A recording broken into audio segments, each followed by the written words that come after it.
এরে ফেনী এলাকার মুসলমান যুবক, ও পর্দার আড়ালের মা বোনেরা, ও বৃদ্ধ বাবাজি, কয়দিন আর বাহাদুরি করবি?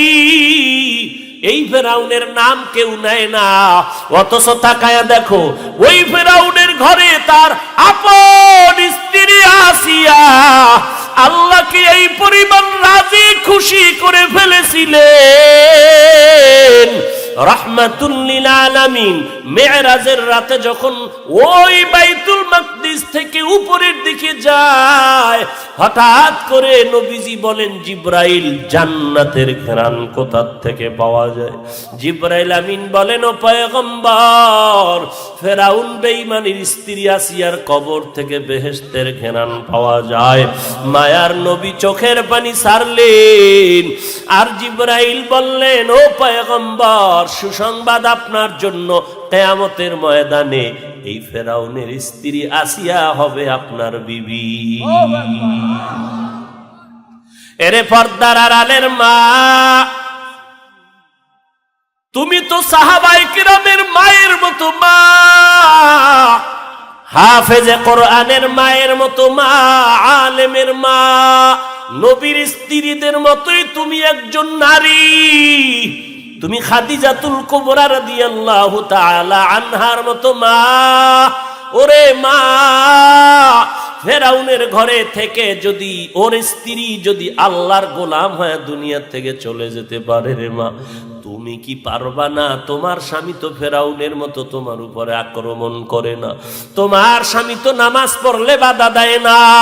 ও পর্দার অন্তরালের মা, তুমি নামাজ পড়লে তো তোমার স্বামী নিষেধ করে না, তুমি যদি পর্দা করো তোমার স্বামী বাধা দিবে না, তুমি যদি কোরআন পড়ো তোমার স্বামী বাধা তো দিবেই না, বরং তোমার স্বামী যতই খারাপ হোক না কেন, তুমি নামাজ পড়লে, রোজা রাখলে, কোরআন পড়লে, আমাদের কাছে আইসা কত মানুষ শুকর আদায় করে, হুজুর, আমি যদিও নামাজ পড়তে পারি না, পর্দা করতে পারি না, তবে আমার ঘরের স্ত্রী বড় নামাজি, বড় আল্লাহওয়ালা, আমি বড় ধন্য, দোয়া করবেন আমার ঘরের স্ত্রী বড় ভালো। এরে পর্দার আড়ালের মা, তুমি যদি আদর্শওয়ালা হয়ে যাইতা, তোমার স্বামীও তোমার কারণে একসময় আদর্শের বেড়াজালে আবদ্ধ হয়ে যাইত এবং তোমার ঔরসের সন্তানগুলো দিনদার হয়ে যাইত। এরে পর্দার আড়ালের মা, তোমার সন্তানগুলো আদর্শওয়ালা হয়ে যাইত, আর একটা সন্তান যদি আদর্শবান হয়ে যাইত, একটা সন্তানের কারণেই গোটা দেশ আলোকিত হয়ে যাইত। এরে নবীর উম্মতের দল, এই জন্য আল্লাহ বারবার বলেন, আমাকে ভয় করো, ভয় করো, ভয় করো। কারণ আল্লাহকে ভয় না করলে বান্দা গুনাহ থেকে বাঁচতে পারে না। সন্তান মা বাবাকে ভয় করে, এ কারণে অন্যায় করে না। উস্তাদের ছাত্র ভয় করার কারণে উস্তাদের সামনে অন্যায় করে না। ঠিক বান্দা যদি আল্লাহকে ভয় করত, তাহলে কখনো গলায় ছুরি লাগলেও আল্লাহর সামনে গুনাহ করতে পারতো না। আল্লাহর ভয়, তাকওয়া যতক্ষণে আসবে না, ততক্ষণ মানুষ গুনাহ থেকে বাঁচতে পারবে না। আর তাকওয়া ততদিন পর্যন্ত অন্তরে আসবে না, যতক্ষণ পর্যন্ত উম্মতেরা তাকওয়াওয়ালা মুরব্বির সোহবতে যাবে না। আল্লাহর ভয়, তাকওয়া বড় দামি একটি সম্পদ। ইন্না আকরামাকুম ইনদাল্লাহি আতকাকুম, আল্লাহর কাছে দামি ওই ব্যক্তি যার মধ্যে থাকবে আল্লাহর ভয়। এরে নবীর উম্মতের দল, সাহাবায়ে কেরামের মধ্যে তাকওয়া, তাদের সাথে তোমার আমলটারে মিলাতে হবে। তুমি চূড়ান্ত তাকওয়া অর্জন করতে কি পরিমাণ পেরেছো, তোমার ঈমানটা কি পরিমাণ ভালো, এটা যদি মাপ দিতে চাও, তোমার ঈমান আমল মাপ দেওয়ার একমাত্র স্কেল হলো সাহাবায়ে কেরাম। আমিনু কামা আমানান নাস, ওই সাহাবায়ে কেরামের মতো ঈমানটারে মজবুত করে নাও। তোমার তাকওয়াটা তাদের তাকওয়ার সাথে মাপ দিয়ে দেখো সাহাবায়ে কেরামের কেমন ভয়। 10 জন সাহাবা এই তো জান্নাতের সুসংবাদ পেয়েছেন। এই 10 জনের ভেতরে 1 নম্বরে আবু বকর, 2 নম্বরে হযরতে ওমর, 3 নম্বর হযরত উসমান, 4 হযরতে আলী রাদিয়াল্লাহু আনহুম আজমাইন।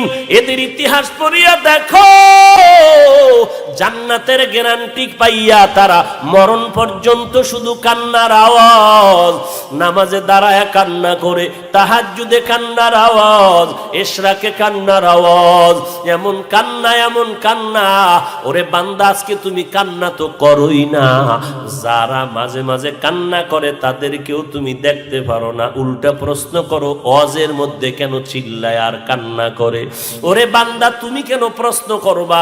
বরং তোমাকে তো প্রশ্ন করা দরকার ছিল। ওয়াজের মধ্যে অন্যরা কাঁদে, কপাল পোড়া, তুমি কেন কাঁদো না?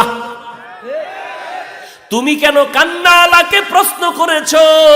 প্রশ্ন তো তোমাকে করা দরকার, তুমি কেন কাঁদো না রে কপাল পোড়া? আল্লাহ বলেন কাঁদো, ফালিয়াজহাকু কালিলা ওয়ালিয়াবকু কাসীরা, বেশি বেশি কাঁদো, কম হাসো। মদিনার নবী বলেন এক ফোঁটা চোখের পানি জাহান্নাম হারাম করে দিবে। আজকে কাঁদলি না, বুঝবি এক সময় কান্না কত প্রয়োজন, এক ফোঁটা চোখের পানির কত দাম। জীবনে এক সময় বুঝে আসবে, তখন আর কোনো কাজ হবে না রে বাবা। সাহাবায়ে কেরাম জান্নাতের টিকিট পাইয়াও এরপরও কাঁদেন কেন? আল্লাহর ভয়। আবু বকর নামাজে দাঁড়ায় কান্না করেন, ওমরে ফারুক রাদিয়াল্লাহু তাআলা আনহু কান্না করে করে জীবনটারে শেষ করে দিলেন। এই ওমর রাস্তা দিয়া চললে শয়তান, ওই রাস্তায় চলতে বড় ভয়। সেই ওমর আল্লাহর এত প্রিয় বান্দা হয়ে গেলেন, অর্ধ জাহানের খলিফা। দিনের বেলা মানুষের বিচার করে, রাতের বেলা এলাকায় ঘুরে ঘুরে মানুষের জনগণের খবর নেয়। হযরত ওমর ঘুরতেছেন, এক সময় গিয়া দেখেন জঙ্গলের পাশে একটা ছোট্ট কুঁড়ে ঘরের মধ্যে আগুনের আওয়াজ দেখা যায়, আগুনের আলো দেখা যায়। হযরত ওমর কিনারায় গিয়া দূরত্ব বজায় রেখে একটু দাঁড়াইলেন, তাকায় দেখতেছেন এক বৃদ্ধা বুড়ি মহিলা পাত্রের মধ্যে পানি গরম করে, আর পার্শ্বে বাচ্চাগুলো ঘুমিয়ে আছে। হযরত ওমর অপরিচিত অবস্থায় সালাম দিয়া বলেন, আম্মা জান, এই গভীর রাতে জঙ্গলের মধ্যে আগুন জ্বালায় কি করেন? আম্মা জান বললেন, কে যুবক তুমি? বলে, আমি একজন আগন্তুক মুসাফির। কি চাও? বলে, আমি ঘুরে ঘুরে দেখি কারো কোনো সমস্যা আছে কিনা, উপকার করতে পারে কিনা। আল্লাহর বান্দি বুড়ি মহিলা ডাক দিয়া কয়, ও যুবক, তুমি আর কি উপকার করবা? আমার একটু মনের দাবি শুনে নাও। আমগো দেশে নাকি ওমর নামের ব্যক্তি দেশ পরিচালনা করে। শুনে নাও রে যুবক, আমি এই ওমরের বিরুদ্ধে আল্লাহর দরবারে মামলা দায়ের করব। কারণটা কি? আজ তাকায় দেখো, আমার ঘরের চুলায় আগুন জ্বলে, খানা নাই, না খেয়ে আমার বাচ্চাগুলো বাটিতে কান্না করে করে করে করে ঘুমিয়ে গেছে। আমার পায়ের কিনারায় কাঁদে, ওরা খানা নাই, পেটে ক্ষুধা। আমি পানি গরম করে ওদের বলি অপেক্ষা কর, খানা রেডি হচ্ছে। আমি ওমরের মতো বান্দা, আমাদের খবর নেয় না, বিচার দায়ের করব। এবার ওমর পরিচয়টা গোপন রেখে বললেন, আম্মা জান, দেখি কিছু করতে পারি নাকি। সোজা চলে গেলেন অর্থ মন্ত্রণালয়ে, গিয়া এক বস্তা আটা রেডি করিয়া, সাথে আছে এক ব্যক্তি তার গোলাম আসলাম নামের পিএস। ওই গোলাম রে ডাক দিয়া কয়, আসলাম, আটার বস্তা আমি ওমরের মাথায় উঠাইয়া দাও। গোলাম আসলাম ডেকে বলেন, খলিফাতুল মুসলিমিন, আপনার মাথায় কেন আটার বস্তা দিব? আমি গোলাম, আমার মাথায় দেন। এইবার ওমর ডাক দিয়ে কয়, রে আসলাম, ওরে বান্দা, ভালো করে শুনো, এই যে আমার দায়িত্ব পালন করা তো আমার উপরে দায়িত্ব, আমার দায়িত্বের জবাব কি তুমি দিবা? বলে না। বলে, যদি তাই হয় তো আমার জবাব আমাকে দেওয়ার জন্য রেডি করে দাও, কারণ কিয়ামতের ময়দানে আসামির কাঠগড়ায় দাঁড়াতে চাই না।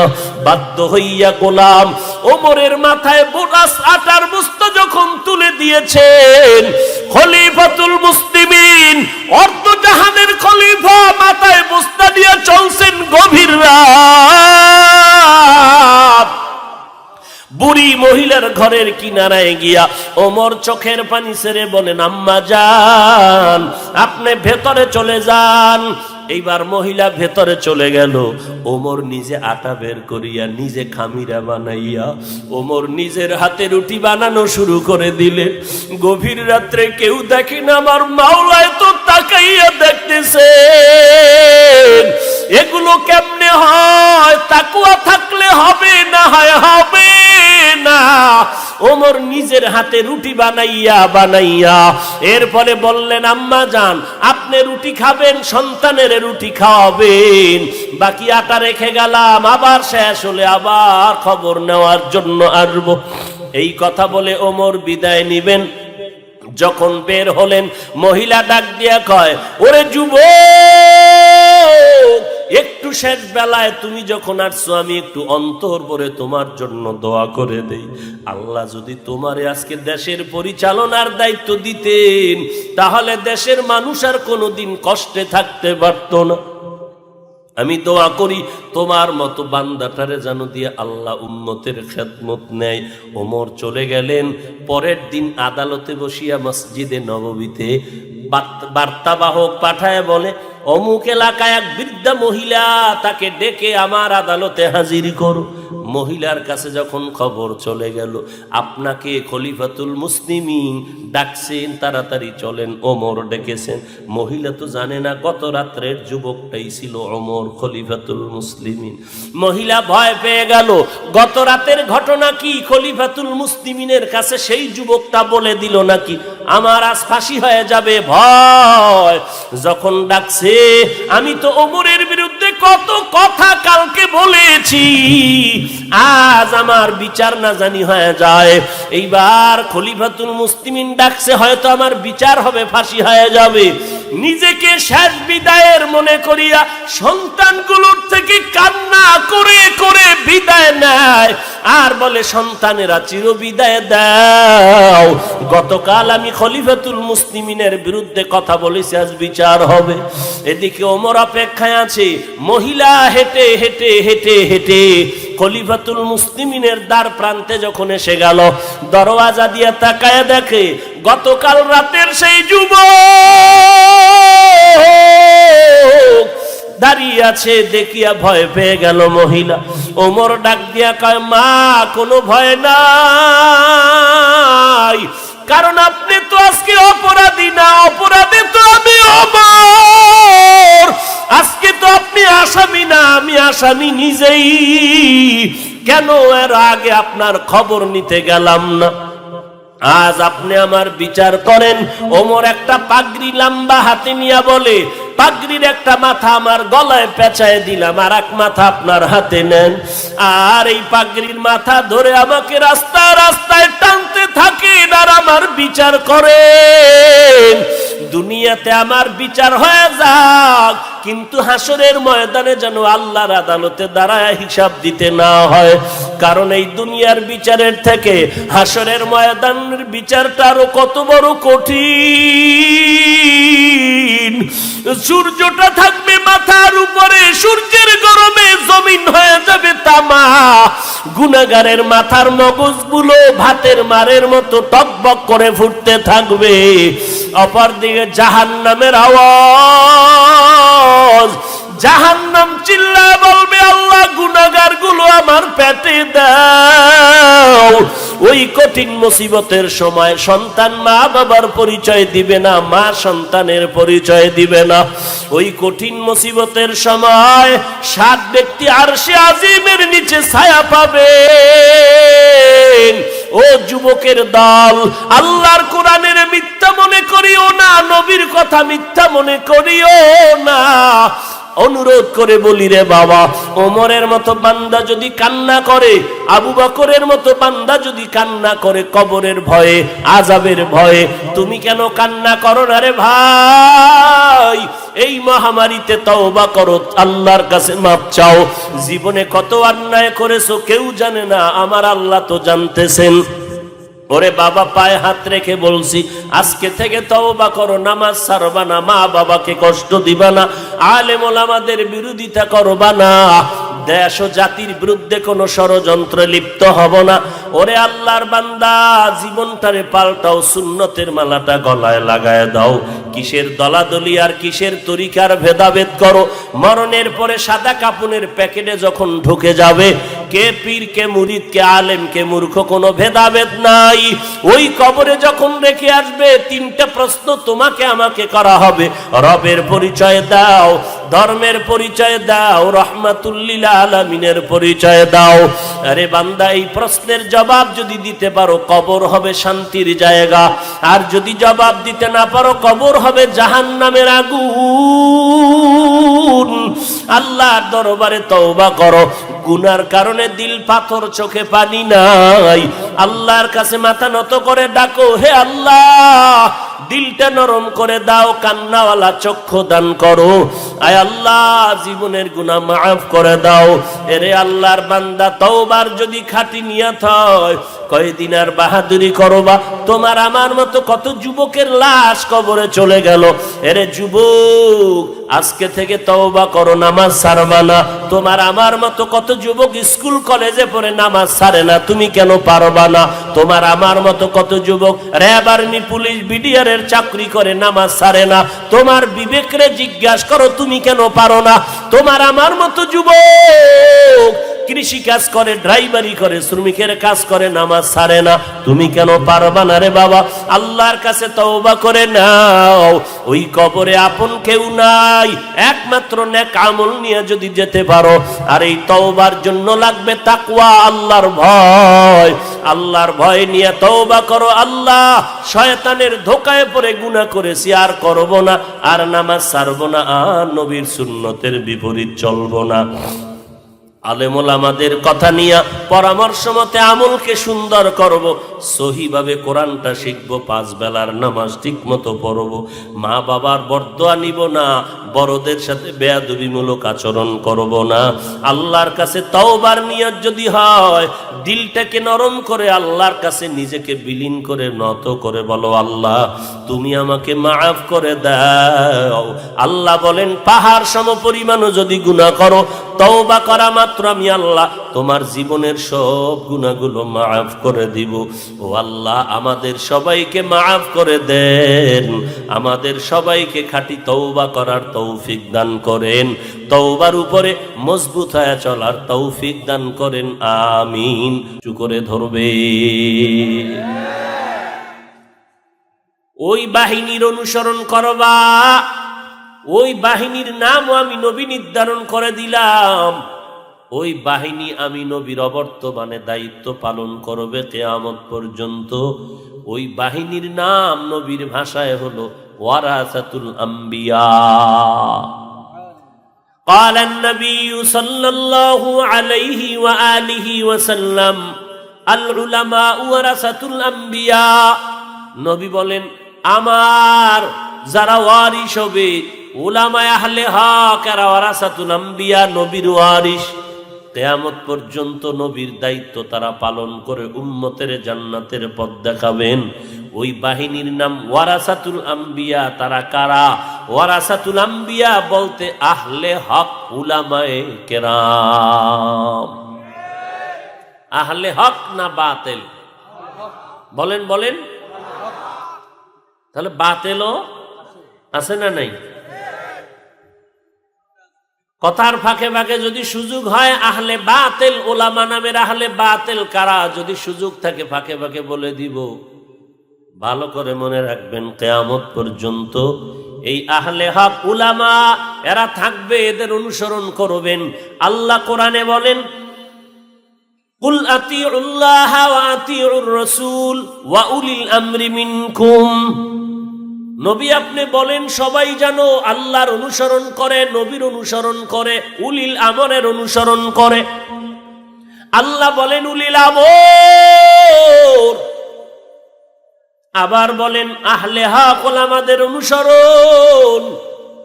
আহলে হক ওলামাদের পরিচয় কি? আল্লাহ বলেন, ইন্নামা ইয়াখশাল্লাহা মিন ইবাদিহিল উলামা।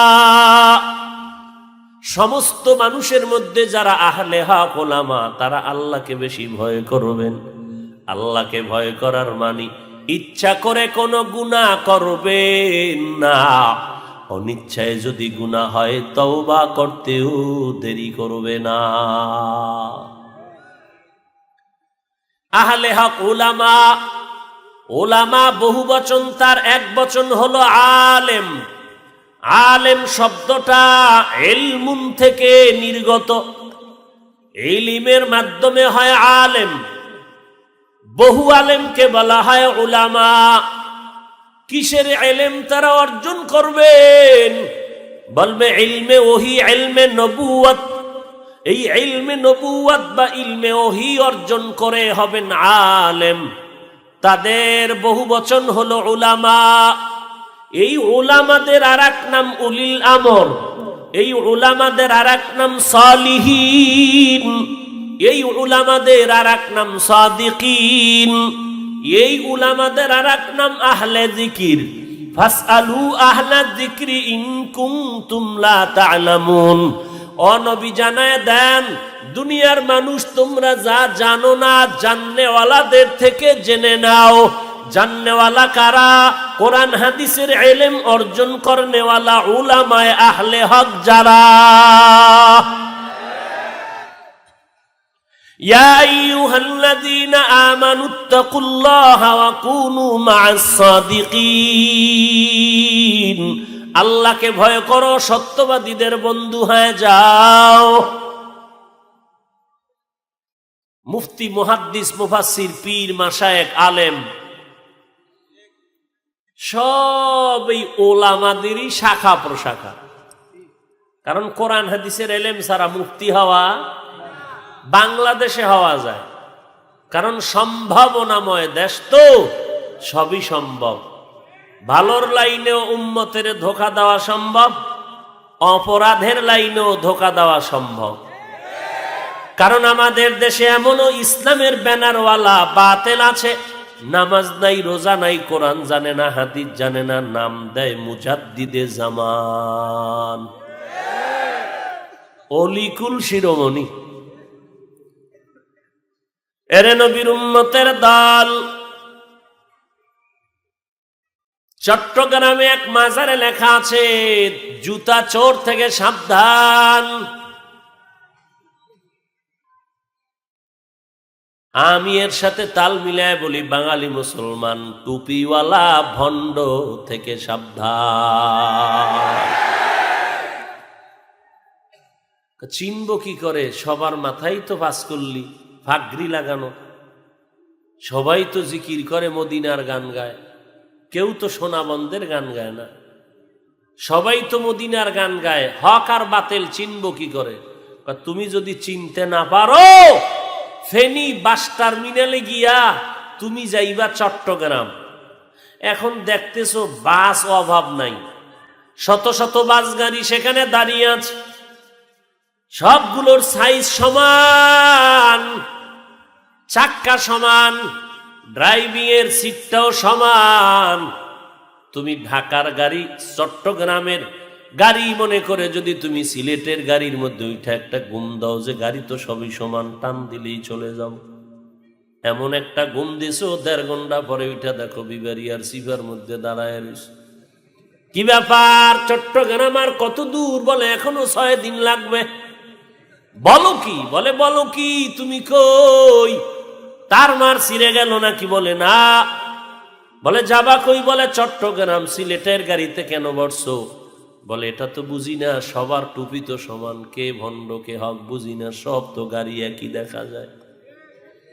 আরে বোকা, তুই মূর্খ। এই মূর্খদের জন্য কাউন্টারে কিছু শিক্ষিত লোক বসায় রাখছে, তাদের যদি জিগাইতি তারা দেখায় দিত এই গাড়িটা চট্টগ্রামের, এটা সিলেট যাবে, এটা ঢাকা যাবে, এটা কুমিল্লা যাবে, এটা চাঁদপুর যাবে, এটা নোয়াখালী যাবে। এরে বান্দা, তুই যখন তাকায় দেখছো দেওয়ান বাগিরও চেহারাটা সুন্দর, রাজার বাগিরও চেহারা সুন্দর, মাথায় টুপি আছে, ভাগরি আছে, 18 শিরো ভাগরি আছে, সব পীরের দরবারের সাইনবোর্ড এক। কে হক কে ভণ্ড তুমি যখন চিনো না, এই জমিনের মধ্যে কোরআনওয়ালা কিছু আহলে হক উলামায়ে কেরাম বসে আছেন, এদের কাছে যদি যাইতি তারা দেখায় দিত ওরা ভণ্ড, এই বান্দাগুলো হয়। তুই তো বাহাদুরি করছো, কারো কাছে যাব না। কিসের পীর, কিসের আল্লাহওয়ালা? কোনো আল্লাহওয়ালা লাগবে না, মাযহাব লাগবে না, পীর লাগবে না, মুরব্বি লাগবে না। কোরআন আছে, হাদিস আছে, আবার পীর মানবো কেন? কোরআন হাদিস থাকতে মাযহাব মানবো কেন? কোরআন হাদিস থাকতে তাবলীগ করবো কেন? কোরআন হাদিস থাকতে পীরের কাছে যাব কেন? তোমার মতো পণ্ডিতি সাহাবায়ে কেরাম করলেও পারতেন যে কোরআন হাদিস আছে, নবীর কাছে যাব কেন? তাবিঈনরাও যদি বলতেন কোরআন আছে, হাদিস আছে, আবার সাহাবায়ে কেরামদের মানবো কেন? কোনো পণ্ডিতিতে কাজ হবে না। কোরআন হাদিস থাকলেও কোরআনওয়ালা আহলে হক উলামায়ে কেরামদের কাছে যেতেই হবে। সোহবতে সালে তোরা সালে কুনাত, সোহবতে তালে তোরা তলে কুনাত, মাইলে মোমেন সোয়ে মোমেন মিশাওয়াত, মাইলে কাফের সোয়ে কাফের মিশাওয়াত।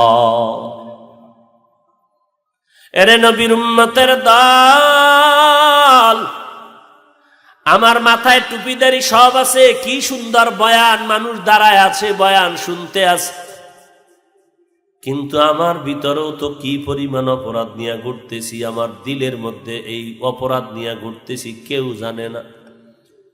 আমি নিজের বড় মনে করি কবিরা গুনাহ, অন্যকে হিংসা করি কবিরা গুনাহ, অন্যের দোষ চর্চা করি কবিরা গুনাহ। এটা কলবের সাথে লাগানো আছে আমার এই গুনাহ। এই গুনার থেকে যদি আমার কলবটারে পরিষ্কার করতে চাই, একা একা পারবো না। কলব আয়নাওয়ালা, পরিষ্কার যাদের কলব আছে, এমন তাকওয়াওয়ালা আল্লাহওয়ালা, তাদের কাছে গিয়া আমার সময় লাগাতে হবে।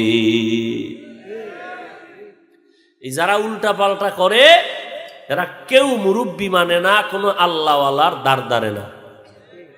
এই জন্য বড় বড় বড় বড় বড় বড় ব্যক্তিরাও কথাবার্তা যা বলে সব ফেতনাওয়ালা কথা, সমাজের মধ্যে বিশৃঙ্খলা সৃষ্টি করার মতো কথা। আল্লাহ সবাইকে হেদায়াত দান করেন। আল্লাহ পাক রব্বুল আলামিনের পয়গম্বর কিয়ামত পর্যন্ত সমাধান দিলেন, ও উম্মতেরা, যদি নবী না পাও তোমরা কার অনুসরণ করবা? বলে আহলে হক উলামা। এবার আল্লাহ বলেন দুইটা আদেশ মানো। এক নম্বরে আমাকে ভয় করো, ভয়ের নাম তাকওয়া। যিনি আল্লাহকে ভয় করবেন তার নাম মুত্তাকি। যালিকাল কিতাবু লা রাইবা ফীহি হুদাল লিল মুত্তাকিন। এই কিতাব আমি দুনিয়াতে পাঠাইলাম, কোরআন দিলাম মুত্তাকিনদের হেদায়েতের জন্য।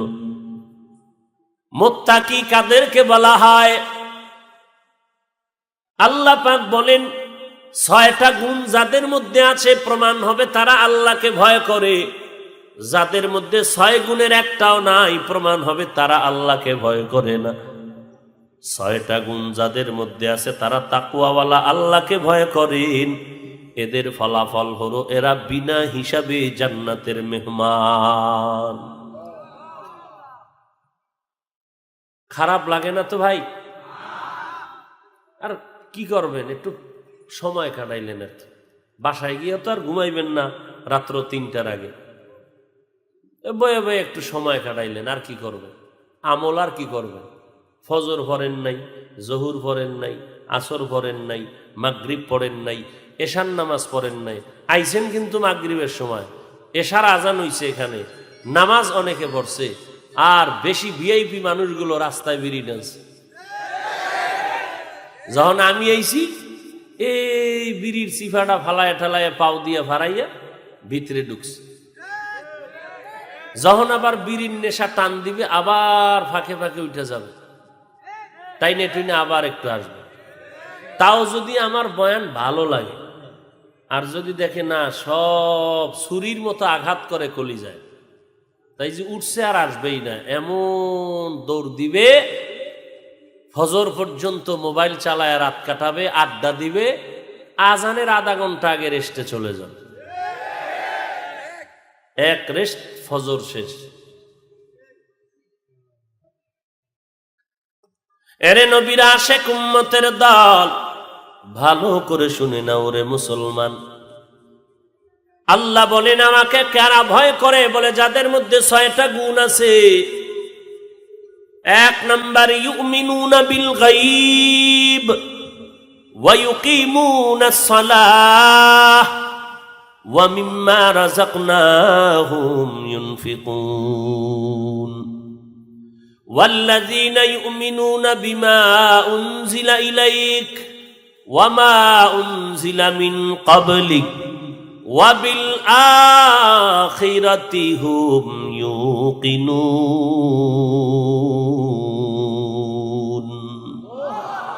এই 6 গুণ, এই 6 গুণওয়ালাদের পুরস্কার কি? আল্লাহ বলেন উলাইকা আলা হুদাম মির রাব্বিহিম ওয়া উলাইকা হুমুল মুফলিহুন। এরা হেদায়াত প্রাপ্ত, এরা সফল কাম, এরা জান্নাতি। আল্লাহকে কে ভয় করে, কে ভয় করে না, তোমার আমার কোনো ফতোয়া লাগবে না। আল্লাহ কোরআনের শুরুতেই বলে দিলেন 6টা গুণ যাদের মধ্যে থাকবে, প্রমাণ তারা আল্লাহকে ভয় করেন। আর যাদের মধ্যে 6 গুণ নাই, প্রমাণ হবে তারা আল্লাহকে ভয় করে না। আর আল্লাহকে ভয় কেন? বারবার বারবার আল্লাহ কেন বলেন আমাকে ভয় কর? ওরে ভাইজান, আপনার আমার নবী, যে নবীর মতো কোন নবী নাই, যে নবীর আগেও গুনাহ নাই, পেছনেও গুনাহ নাই। কেউ যদি সন্দেহ করে তার ঈমানটা দুর্বল হয়ে যাবে। সেই নবীকেও আমার আল্লাহ বলেন, নবী আমি আল্লাহকে আপনিও ভয় করেন। ইয়া আইয়ুহান নাবিয়্যুত্তাকিল্লাহ ওয়া লা তুতি'ল কাফিরিনা ওয়াল মুনাফিকিন। ও নবী, আপনি আমি আল্লাহকে ভয় করেন, কাফের মুনাফিকের অনুসরণ করবেন না। কারণ কাফেরও বড় খারাপ, মুনাফিকও বড় খারাপ। তবে মুনাফিক আরো বেশি কঠোর, আরো বড় কঠিন, মুসলমানের জন্য ভয়ঙ্কর। কারণ কাফের দেখলে চিনা যায়, মুনাফিকের দেখলেও চিনা যায় না। এই মুনাফিক বড় দুষ্ট। মুসলমানের কাছে গেলে আমি আপনার সাথে আছি, কোনো টেনশন নাই। আবার ভিতরে ভিতরে কাফেরের সাথে গিয়া তাল মিলায় আমরা তোমাদের সাথে আছি, কোনো টেনশন করবা না। দুষ্ট লোকের মিষ্টি কথা ঘনিয়ে বসে কাছে, কথা দিয়ে কথা নেই, প্রাণে মারে শেষে। এরে নবীরা আশেক, কোরআন শরীফ আল্লাহ অবতীর্ণ করলেন তাকওয়ার বাণী দিয়া, শেষ করলেন তাকওয়া দিয়া। ওয়াত্তাকু ইয়াওমান তুরজাউনা ফীহি ইলাল্লাহ। ভয় করো ওই দিন, যেদিন আল্লাহর কাছে সকলকেই প্রত্যাবর্তন করতে হবে, আল্লাহর আদালতে হাজিরা দিতে হবে। পালানের জায়গা আছে কি? এ জমিনের সবথেকে বড় বাহাদুর বেঈমান নমরুদ পালাতে পারে নাই, ফিরআউন পালাতে পারে নাই, সাদ্দাত পালাতে পারে নাই, কারুন পালাতে পারে নাই। যেই নমরুদ আবার আল্লাহকেই মেরে ফেলার জন্য রেডি হয়ে গেল, সেই এত বড় বেঈমান নমরুদের আমার আল্লাহ ধ্বংস করার জন্য কি পরিমাণ বাহিনী পাঠিয়েছিলেন জানা আসেনি? কি পাঠিয়েছেন? একটা অসুস্থ মশা মাথার গোড়ায় গিয়া একটা ফাঁকে ফাঁকে মিস কল দেয়, মাথা গরম হয়ে যায়। ডাক্তার কবিরাজ হালুয়া পাটির হালুয়া খাইয়াও চান্দি ঠান্ডা হয় না। আল্লাহর কি কুদরত! এমন সান কপাল নমরুদের, জোতার লাগে মোলাকাত হয়েই দেখলো মাথা ঠান্ডা হয়ে গেল। নমরুদ কয় ঔষধ পেয়ে গেলাম। পায়ের জুতায় যে এই পরিমাণ ঔষধ আছে জানা নাই। তাড়াতাড়ি জুতা দিয়া মাথায় বাড়ি লাগলেই মাথা ঠান্ডা হয়ে যায়। এই কাম কে করবে? কয় করতেই হবে, টাকা দিয়া লাগলেও ভাড়া রাখতে হবে কর্মচারী। কর্মচারী রেডি হয়ে গেল, এক ফাঁকে ফাঁকে জুতার বাড়ি দেয়। নমরুদ কয় যত জোরে বাড়ি দিবি বেতন তত বাড়ায় দিবি। কেমন সান কপাল, এটা সবার তো কপালে জুটে না রে বাবা, পায়ের জুতা কপালে লাগা। ফেরাউনের মতো বেঈমান 40 বছর পর্যন্ত কোনোদিন অসুস্থতা হয় নাই। আজকে তাকায় দেখরে ফেনীর মুসলমান ওই ফেরাউনের লাশ জমিনেও গ্রহণ করে নাই। ওই লাশটা কই আছে জাননি? কোথায়? কোটি টাকার মালিক দেখো অভাব হয় না দূর, গরিব ঘুমায় আরাম করে মনটা বাহাদুর। ফেরাউনের লাশটা দেখো মিশর জাদু ঘরে, খায় না মাটি পোকা মাছি সবাই ঘৃণা করে। হৃদয় থাকিবে যার নম্রতা সদা, রহমত আসিবে সেথা প্রভুর ওয়াদা। বড়র বড়াই থাকলে দিলে রহমত আসবে না, নিজেকে নিজে ছোট মনে করিও সদা। উঁচু জমিন থেকে পানি নিচু জমিনে যায়, তেমনি খোদার রহমত আসে নম্রতার হৃদয়। ভোগবিলাসের বাড়ি গাড়ি পরে রবে সব, ভোগবিলাসের বাড়ি গাড়ি পরে রবে সব। থাকতে সময় স্মরণ করো আল্লাহ আমার রব, থাকতে সময় স্মরণ করো আল্লাহ আমার রব। কে আমাদের রব? আরো মহব্বতে বলো ইন্নাল্লাযীনা ক্বালু রাব্বুনাল্লাহ, ইন্নাল্লাযীনা ক্বালু রাব্বুনাল্লাহু সুম্মা ইসতাকামু ফালা খাউফুন আলাইহিম فلا خوف عليهم ولا هم يحزنون।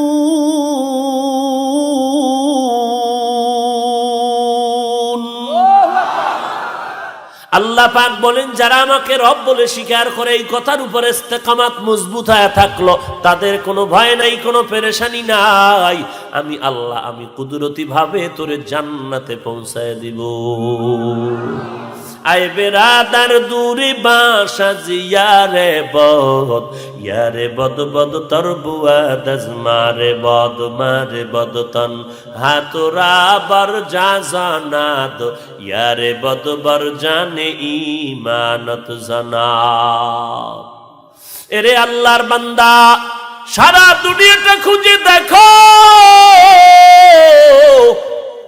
মুমিন কেন মুসলমান কেন, কোন বেঈমানের বাড়িতেও তালাশ করে দেখ ফেরাউন নামে আছে নাকি কোন বান্দা। যদি আজকে ঘোষণা দেওয়া হয় 1 লাখ টাকা দিব প্রত্যেক মাসে, নামটা রাখবি মিস্টার ফেরাউন, ফেনীর মানুষ রাজি হবেনি? কোন বেঈমান মুসলমান হবে? তবে বাঙালির হিসাব দেওয়া যাবে না, কারণ 1 লাখ টাকার লোভে পড়তেও পারে।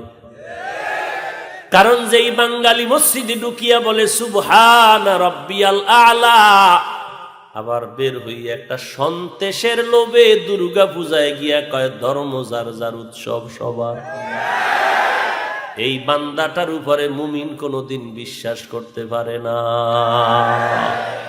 हकीकत से तू दुनिया बेखबर है, दुनिया की नुमाइश पर नजर है।